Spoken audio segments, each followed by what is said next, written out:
Властите ги уверуваат граѓаните да не стравуваат дека ќе останат со празни ладилници во предстојната зима. Кризата тропа на портите, во најава се тешки месеци, но храна и земјоделски култури има во доволни количини годинава.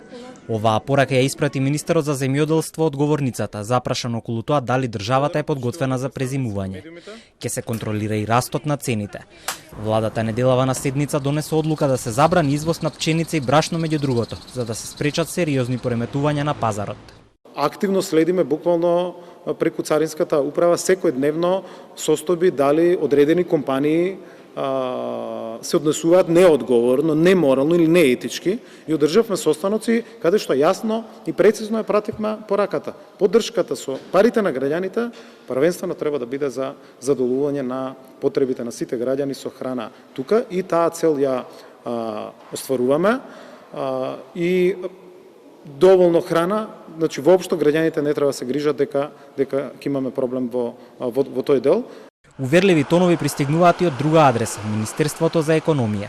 Таму министерот Бектеши зборуваше околу количините на храна како залиха, но и инспекцијските контроли. Во криза се профитира, но на институциите е преку инспекции да го спречат тоа. Јас сум убеден дека ќе имаме доволно и пченица и другите земјоделски производи, и како репроматијали, и како суровини, имајќи го предвид податоците што се доставени од страна на Министерството за земјоделие.